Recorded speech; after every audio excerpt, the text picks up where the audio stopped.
Here are three things that happens when you become a Christian. Number one, you are baptized by the Spirit. The Bible says, by one Spirit were we all baptized into the same body.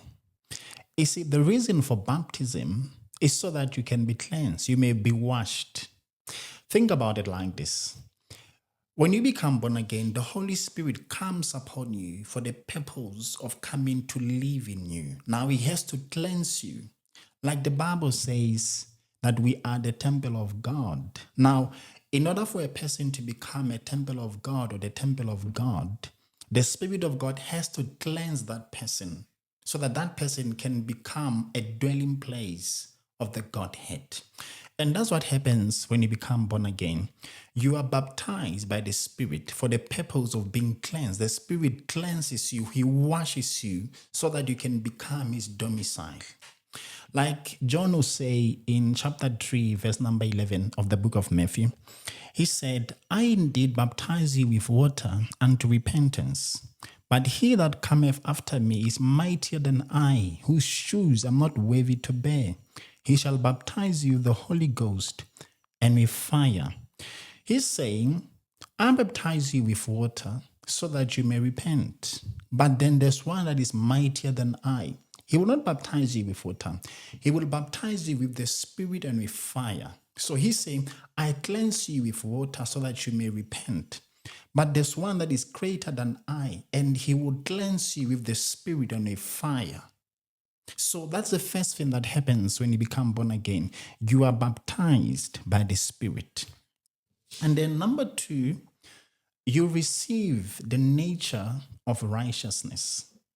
Now, when I say the nature of righteousness, I'm not talking about becoming a good person.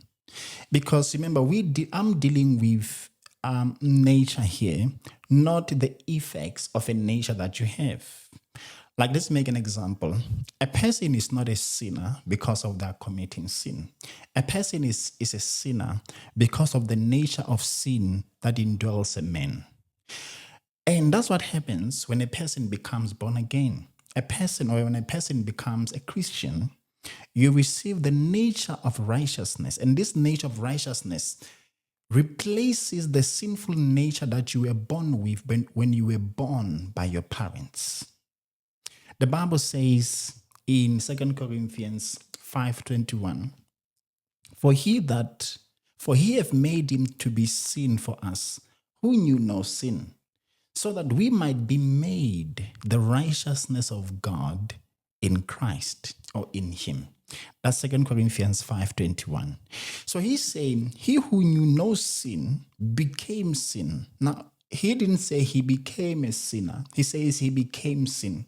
The reason he's using singular and says he became sin is because he was looking at the nature of sin. He's saying he became the very core, the very essence, the very nature of sin, so that we may become the righteousness of God in Christ Jesus. In other words, so that we may become the very essence of the righteousness of God. We may become the evidence of the righteousness of God in Christ Jesus. So that's the second thing that happens when a person becomes born again. You receive the nature of righteousness in you. You receive the gift of righteousness in you for the purpose of becoming the righteousness of God in Christ Jesus. And then number three, you become a new creation. You become a new person. You become a new being. When you become a Christian, you're not becoming a religious person. You're not joining a new religion. You're not becoming you're not becoming an affiliate of the Christian religion. What happens is you actually receive or you become a new being, a new person. Like in 2 Corinthians chapter 5, verse 17, the Bible says, Therefore, if any man be in Christ, he is a new creature. All things are passed away. Behold, all things are become new. He's saying, if any man be in Christ, if any man be a Christian, he is a new creature. He's a new man. He's a new being. Then he says, all things are passed away. He's saying, there's no more past. All your past is gone. It doesn't exist anymore. Then he says, behold, see, look, all things are become new. Everything about you now is new because you have entered into a new life. You have received a new life. You're no longer the same person that you used to be a couple of days ago. You are now a new person. You are now a new being.